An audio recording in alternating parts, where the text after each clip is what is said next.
जय माता दी मित्रों, आयुष ज्योतिष संस्थान में आपका स्वागत है। मित्रों, आज हम आपको कुंडली में बनने वाले कुछ योगों के विषय में बताएंगे। जैसे कुंडली में चंद्रमा से बनने वाले कुछ राजयोग हैं, जिसको हम लोग अनफा, सुनफा और दुर्धरा योग के नाम से जानते हैं। तो चंद्रमा से जो योग बनते हैं वो बहुत ही जीवन में बहुत महत्वपूर्ण होते हैं। तो सुनफा, अनफा और दुर्धरा योग, और वैसे एक योग और होता है जिसको हम लोग गज केसरी योग के नाम से जानते हैं। मित्रों, अगर किसी व्यक्ति की कुंडली में ये योग विद्यमान है तो व्यक्ति काफी ऊंचाइयों पे जाता है, उसका जीवन सफल हो जाता है, बहुत ही बुद्धिमान, अच्छी वाणी का, क्योंकि चंद्रमा मन का कारक होता है, वाणी का कारक होता है, माता का कारक होता है। तो मित्रों, आज हम चंद्रमा से बनने वाले कुछ योग के बारे में आपको बताएंगे। तो देखते हैं, चंद्रमा जहां बैठा होता है वहां से दूसरे भाव में अगर कोई ग्रह विद्यमान है, सूर्य को छोड़ करके, चंद्रमा से, जैसे ये कुंडली दी गई है, मेष लग्न की कुंडली है, यहाँ पर चंद्रमा बैठा हुआ है। तो यहाँ पहले हम अनफा योग की बात करते हैं कि अनफा योग कैसे बनता है और अनफा योग का क्या महत्व है। मित्रों, अनफा योग इस तरह बनता है कि चंद्रमा से पिछले ग्रह में, पिछले खाने में जहां चंद्रमा बैठा हो, उससे एक घर पीछे अगर कोई भी ग्रह बैठा है, सूर्य को छोड़कर। शर्त यह है मित्रों कि वहां पर सूर्य नहीं होना चाहिए और कोई भी ग्रह हो, जैसे मंगल, बृहस्पति, बुध, शुक्र, शनि, कोई भी ग्रह हो, एक घर पीछे जहां चंद्रमा बैठा हुआ है उससे एक घर पीछे, तो अनफा योग बन जाता है। मित्रों, अनफा योग बहुत ही अच्छा माना जाता है। किसी व्यक्ति की कुंडली में अगर यह योग बन जाता है तो वह व्यक्ति जो है बहुत ही धनवान, बुद्धिमान, अपने कार्य में यश बल पाने वाला और शिक्षा के क्षेत्र में अच्छी सफलता पाने वाला और प्रशासनिक पद को प्राप्त कर लेने वाला। अनफा योग अगर किसी भी व्यक्ति की कुंडली में है तो मित्रों, यह सब कुछ उसे प्राप्त हो जाते हैं। तो आप लोग अनफा योग समझ गए होंगे कि कुंडली में चंद्रमा जहां भी कहीं विद्यमान हो, वह कहीं भी बैठा हो सकता है। यह मेष लग्न की कुंडली है, चंद्रमा जैसे यहां बैठा है तो उससे एक घर पिछले खाने में, यानी कि इस घर में अगर कोई भी ग्रह सूर्य को छोड़कर बैठा हुआ है तो अनफा योग बन जाता है। अब हम बात करते हैं मित्रों सुनफा योग की। सुनफा योग क्या है?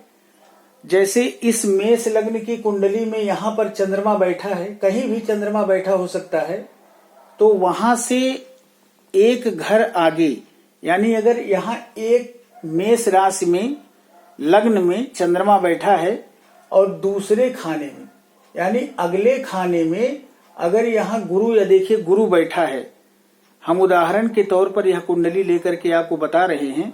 अगर यहाँ गुरु बैठा है तो मित्रों यह सुनफा योग हो जाएगा। उसकी वाणी बहुत ही, वाणी में मिठास होगी और वह तेजस्वी, बुद्धिमान, शिक्षा में सफलता प्राप्त करने वाला, धनवान और राजा के समान जीवन व्यतीत करता है। तो मित्रों, चंद्रमा के अगले भाग में, यानी चंद्रमा कहीं भी बैठा हो सकता है, उससे अगले भाव में अगर हम गिनती करें, मान लीजिए यहाँ एक है तो दूसरे भाव में यहाँ पर गुरु हो, लेकिन सूर्य ना हो। सूर्य को छोड़कर, राहु को छोड़कर, केतु को छोड़कर कोई भी ग्रह अगर चंद्रमा से दूसरे भाव में विद्यमान है तो मित्रों सुनफा योग बन जाता है। तीसरा योग होता है जिसको हम लोग दुर्धरा योग के नाम से जानते हैं। दुर्धरा योग कैसे बनता है मित्रों? दुर्धरा योग या तो चंद्रमा के एक घर पीछे एक घर आगे कोई भी शुभ ग्रह विद्यमान हो, लेकिन सूर्य ना हो, राहु ना हो, केतु ना हो, या चंद्रमा जहां बैठा हुआ है उससे 12वें घर में। मान लीजिए चंद्रमा यहां बैठा है तो यहां से आगे 12वें घर में, या यहां से गिनते हैं, चंद्रमा यहां बैठा हुआ है, 12वां घर यहां पर अगर कोई ग्रह विद्यमान है सूर्य को छोड़ करके द्वादश भाव में, तो दुर्धरा नामक योग बन जाता है। और दुर्धरा योग बहुत ही अच्छा होता है मित्रों। किसी की भी कुंडली में अगर यह योग चंद्रमा से बन रहा है तो बहुत ही अच्छा माना जाता है। दुर्धरा योग अगर बनता है तो व्यक्ति जन्म से ही समृद्धि, ऐश्वर्यशाली, धनवान और काफी बुद्धिमान व्यक्ति होता है। माता का उसको बहुत साथ मिलता है।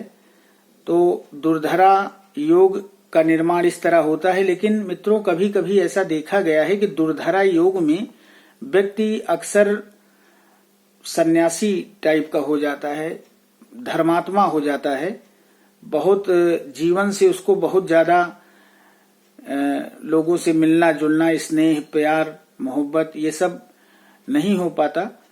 वह एक धर्मात्मा टाइप का इंसान होता है दुर्धरा योग होने पर।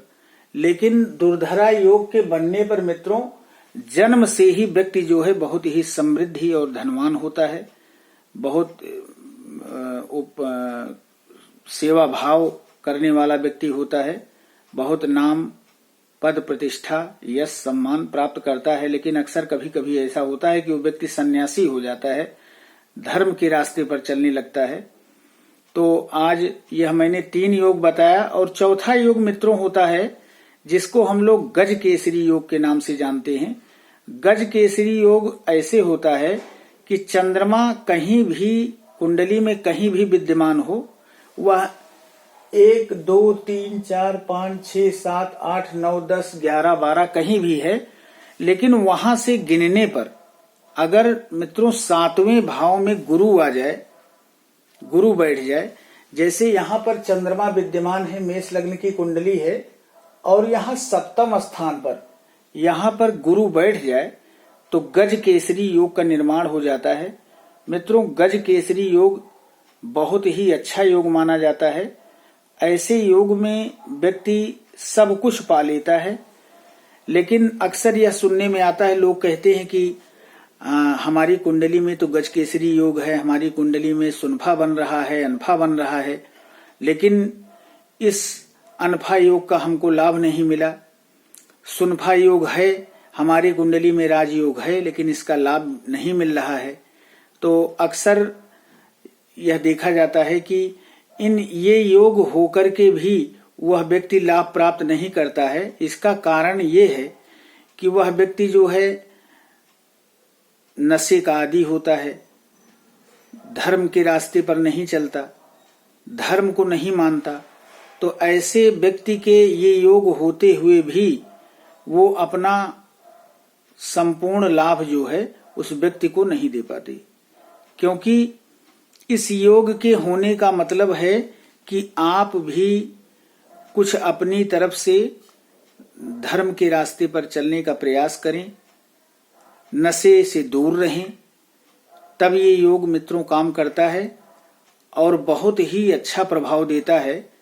मैंने अपने जो भी मुझे जानकारी है या कहीं से भी मैंने जो भी अध्ययन किया है उस हिसाब से मैं आपको बता रहा हूं। तो इसमें जैसे चंद्रमा से दूसरे भाव में अगर कोई ग्रह है तो मैंने बताया सुनफा योग बनता है, लेकिन इसका महत्व तभी है जब व्यक्ति नशा न करे, झूठ न बोले, कर्ज न ले, तभी इसका प्रभाव ये देता है। तो आज मैंने चंद्रमा से बनने वाले 3-4 योगों के बारे में आपको बताया।